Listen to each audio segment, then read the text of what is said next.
my mom, she is a prayer warrior. This woman, just look out. Her and my aunt together is scary. I mean, you just don't have a chance with if they're praying for you, you just forget it. It's over for you. And between these two women, they would get together every Thursday, and I was always on their prayer list. They had a 25-year ministry.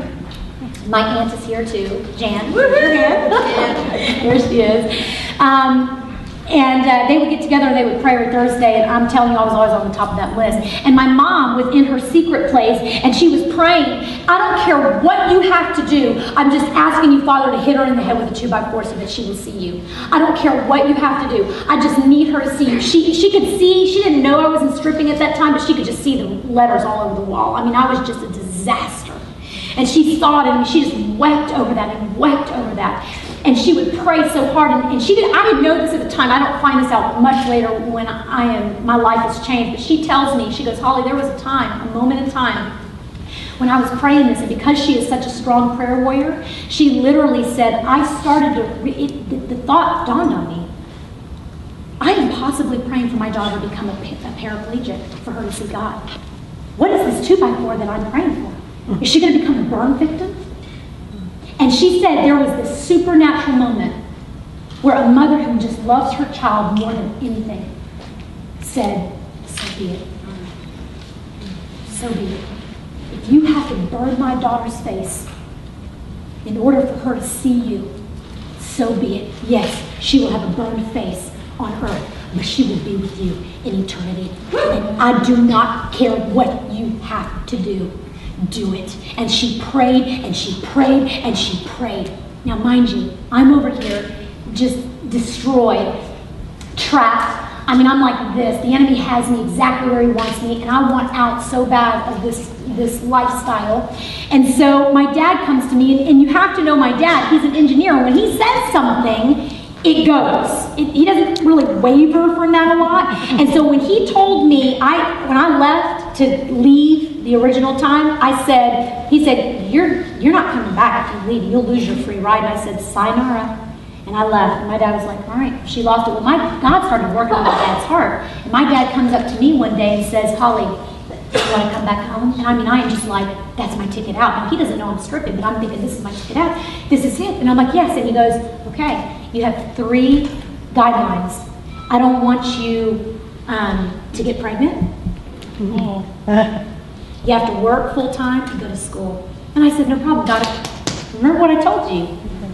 You're already pregnant. 6 months, within 6 months, 6 months, Mom, maybe it was a year, 6 months, I got pregnant. And as soon as I got wind that I was pregnant, I said, I heard the voice, the serpent, well, you gotta get rid of this. You just gotta get rid of this. Because you're going back to the strip club. Because you're gonna get kicked out of your house, and you have nobody. And no one's gonna support you. And you're gonna be washed up, and no man is ever gonna love you. You gotta get rid of this. You gotta get rid of this. And I was like, done. I'm getting rid of this. And I didn't tell a soul. I wouldn't tell anybody. I was just gonna go get it done quietly, no one would know. Because in my family, you don't have an abortion with the women in my, if anyone in my family knew that, I mean, they would just be devastated. So I was working, because remember my dad told me I had to get a job, and I was working with my aunt in an advertising company, and I happened to just go into the graphic design artist lady, and I said to her, name is Rhonda, and I just was talking to her, and I'm telling you, that thing flew out of my mouth that I was going to have an abortion. And I literally walked away from her, and I was like, why did I just do that? Now, I didn't know anything about Holy Spirit and how that thing works, but you know it was the Lord looking back. And so she goes, I didn't know she was a Christian, nor would I have cared, because that wasn't on my radar. And she literally goes home and she starts praying. Father, just give me the power to be able to speak to this woman to change her mind. I don't know how you're going to do it. Just use my words. Just use my words. You ever feel like, what's the point of praying, right? Sometimes we just get so tired and weary of praying. But you never know. You just don't understand how powerful prayer is. And so she was there and she was just praying. And so the next day she came up to me and she said, Holly, can I take you to lunch? I'll buy. And I'm like, oh, great, you'll buy. by? Fabulous. Little did I have any idea. And I walked into the restaurant with her, and I sat down, and I'm telling you what, it was the first time I ever encountered the Lord like that. First time. Now you remember my attitude.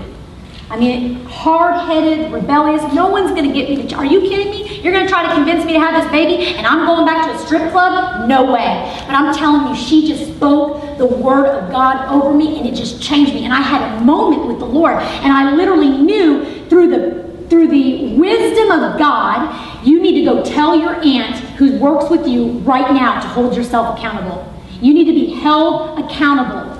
Because if you don't get held accountable, in 2 days you're not going to have this warm and fuzzy feeling. How quickly we forget those encounters with God. And it's going to be a whole new day. And I'm going to be like, never mind, I didn't mean any of that. So I went straight over to my aunt and I confessed to my aunt. And she held my hand the whole way through. And I was held accountable. And this began for me a stripping process. I don't know if you've ever been through it. If you're a Christian, it typically always happens where God literally strips you of the old and he makes you into a new creation. This is called sanctification, being set apart holy. It is literally, the transformation process is a painful process. Is that fair to say? It's a painful process. Let me tell you something. He is the potter, we are the clay. And so the Lord began to just began to mold me, and I hated every minute of it. It hurt. It hurt because every single one of my friends had to flee. Not because I had to make a decision, but they flee because they were like, I want no part of that. I want no part of that. And so I couldn't drink and drug and party with them anymore, so they just hightailed it out there. And I was left alone. Now, my dad told me, you will not be able to live here if you get pregnant, and he stood by his word. Is the best thing that could have ever happened. Some people may say, oh, that's so harsh. I can't believe your family kicked you out. But there was a purpose for this. Because once God moved my parents out of the way, and I was in this one-bedroom efficiency, all by myself, I didn't have a couch. I didn't have a microwave. I didn't have nothing. I had nothing. And I was in this one-bedroom apartment with a brand new baby, scared to death. But this is when the Lord started to show off for me. This is when God started to reveal that he is my daddy. He showed off for me. I truly believe the Lord desires to show off for us. Why? Some people may think, well, he doesn't have to do anything. You're right, he doesn't. He doesn't have to do anything. But this is where the relationship begins. When he starts to show off and do some things supernaturally for you, you're like, wow. And what does that do? It draws you closer to him. And then he does something else and you're like, whoa.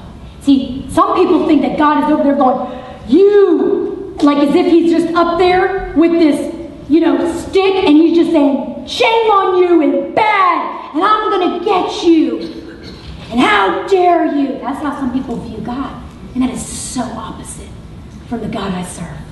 Because the God I serve is going to give you grace every time. And he's going to show off and love you in a way you have never been loved before, beloved. I promise you that. Why? Because it is through his loving kindness that draws us to him. It is never consequences. I'm going to get you. You're going to pay that. It's never that. It can't be that. Because then you think that's going to draw us to him? I had people literally knocking on my door saying, do you need a couch? I just have like this free couch. And I'd be like, I do need a couch. Well, I'll just have my husband drop it off for you. No problem. You don't have to lift a finger. Well, good, because I don't have a husband. I don't have nothing. I have nothing but myself. And they would come and then they would drop off this couch. And then somebody would drop off a dining table, like a little coffee table. And then I had this woman that I was working with, and she said, I just had a wedding. And she said, and I got all this new stuff, and I have all this old stuff. And she said, like a microwave, and pots and pans. Do you happen to? And I'm like, yes, I do. And this happened all within like 2 weeks period. I'm not talking, this isn't like months. I'm talking bam, bam, bam. And I'm like this. You are who you say you are. Oh my God. I mean, I'm being blown away. And I'm like, there's no coincidence about this. I mean, I'm like literally looking over my shoulder. And he is just like,